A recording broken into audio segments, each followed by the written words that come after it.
दिल्ली के सियासी गलियारों में सियासी हाहाकार मचा हुआ है। दिल्ली में सत्ता पक्ष और विपक्ष एक दूसरे पर हमलावर हैं। इसी क्रम में आपके संयोजक अरविंद केजरीवाल ने बीजेपी नेता और नई दिल्ली से बीजेपी के प्रत्याशी प्रवेश वर्मा के खिलाफ चुनाव आयोग को शिकायत की। इस शिकायत के बाद दिल्ली में सियासी हलचल तेज हो गई।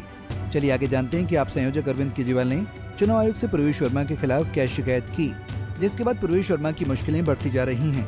आप संयोजक की शिकायत के बाद चुनाव आयोग ने तुरंत मामले में क्या संज्ञान लिया, चलिए इस वीडियो में जानने की कोशिश करते हैं। दरअसल आम आदमी पार्टी के राष्ट्रीय संयोजक अरविंद केजरीवाल ने गुरुवार यानी 9 जनवरी को दिल्ली के मुख्यमंत्री आतिशी, पंजाब के सीएम भगवंत मान और पार्टी के सांसद संजय सिंह के साथ चुनाव आयोग पहुंचे थे, जहां केजरीवाल ने मुख्य चुनाव आयुक्त से मुलाकातकारों ने अपनी शिकायतों की एक चिट्ठी सौंपी। उन्होंने नई दिल्ली सीट से बीजेपी प्रत्याशी प्रवेश वर्मा के खिलाफ आदर्श चुनाव संहिता के उल्लंघन का आरोप लगाया। अरविंद केजरीवाल का आरोप है कि चुनाव आचार संहिता 7 जनवरी से लागू हो चुकी है, लेकिन इसके बावजूद 8 जनवरी को प्रवेश वर्मा ने हर घर नौकरी अभियान शुरू किया, जो आचार संहिता के नियमों के खिलाफ है। साथ ही ये प्रतिनिधित्व अधिनियम 1951 की धारा 123 का उल्लंघन भी करता है। साथ ही बारकोड, जॉब कार्ड का वितरण भी अवैध है और चुनाव आयोग के आदेश का उल्लंघन है। इसके अलावा सूचना मिली कि प्रवेश वर्मा आधिकारिक आवास से लाडली बहन योजना के तहत प्रति वोटर 1100 रुपए दिलवा रहे हैं। साथ ही उनके पर तुरंत कार्रवाई की मांग की। चुनाव आयोग से मुलाकात करने के बाद केजरीवाल ने कहा था कि निर्वाचन अधिकारी बीजेपी के लोगों के सामने असहाय दिख रहे हैं, वे उनके खिलाफ कोई भी कार्रवाई करने की हिम्मत नहीं जुटा पा रहे हैं। केजरीवाल ने कहा कि प्रवेश वर्मा सरेआम महिलाओं को पैसे बांट रहे हैं, जो चुनाव आचार संहिता का उल्लंघन है। कहा कि वो जॉब फेयर लगाने और नौकरियों का झांसा देकर वोट मांग रहे हैं। अभी हम आम आदमी पार्टी की तरफ से मैं, मान साहब, आतिशी जी और संजय सिंह जी, हम चारों का डेलीगेशन इलेक्शन कमीशन से मिला। चीफ इलेक्शन कमिश्नर साहब बाहर गए हुए हैं, बाकी दोनों इलेक्शन कमिश्नर मौजूद थे और हम उनका शुक्रिया अदा करना चाहते हैं कि उन्होंने इतने शॉर्ट नोटिस पे हमसे मिलने के लिए वो तैयार हो गए। हमारे जो मोटे मोटे मुद्दे थे, एक था नई दिल्ली विधानसभा के अंदर 15 दिसंबर के बाद से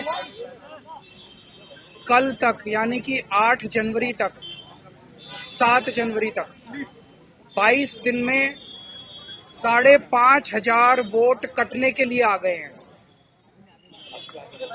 टोटल वोट 1 लाख हैं नई दिल्ली विधानसभा में, और 5,500 मतलब 5.5% वोट कटने के लिए 22 दिन में, पिछले 22 दिन में आ गए हैं। उसके पहले नहीं आए थे इतने। तो जाहिर तौर पे ये वोट गड़बड़ हैं, ये एप्लीकेशंस गड़बड़ हैं। इलेक्शन, नीचे के इलेक्शन अधिकारियों ने जब इन पे सुनवाई की और उन लोगों को बुलाया गया जिन लोगों के नाम से वोट काटने की एप्लीकेशन दी गई थी, उन सारे लोगों ने, जितने आए, सबने कहा हमने तो ऐसी एप्लीकेशन नहीं दी है, हमारे नाम से फर्जी एप्लीकेशन दी गई है। सबने, जितने आए, 89 लोगों ने अप्लाई किया है 5,500 एप्लीकेशन के लिए। उन 89 में से 18 लोग आए इलेक्शन कमीशन, 18 के 18 लोगों ने कहा कि हमने एप्लीकेशन नहीं दी। इसका मतलब बहुत बड़े स्केल पे स्कैम चल रहा है, बहुत बड़ा फ्रॉड चल रहा है। केंद्रीय चुनाव आयोग ने दिल्ली चुनाव आयोग से कहा कि आम आदमी पार्टी के प्रतिनिधि मंडल की तरफ से वोट को डिलीट करने और नए वोट को जोड़ने को लेकर शिकायत मिली है। इसके साथ ही बीजेपी प्रत्याशी प्रवेश वर्मा के खिलाफ आचार संहिता उल्लंघन की शिकायत मिली है। केंद्रीय चुनाव आयोग ने दिल्ली चुनाव आयुक्त से कहा कि वो आम आदमी पार्टी प्रतिनिधि मंडल की दी गई इन शिकायतों पर चुनाव आयोग के नियमों के हिसाब से उचित कार्रवाई करें और कार्रवाई की जानकारी केंद्रीय चुनाव आयोग के पास भी भेजें।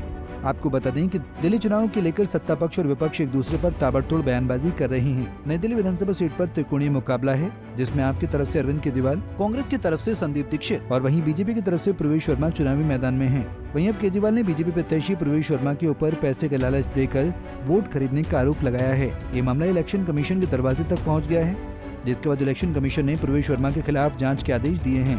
अब देखना होगा कि इलेक्शन कमीशन की जाँच में क्या निकल कर आता है, ये तो आने वाला वक्त ही बताएगा। Bureau report, Punjab Kesari TV. हमसे जुड़े रहने के लिए हमारे YouTube चैनल को सब्सक्राइब करें और नई वीडियो की नोटिफिकेशन के लिए बेल आइकॉन को दबाएं।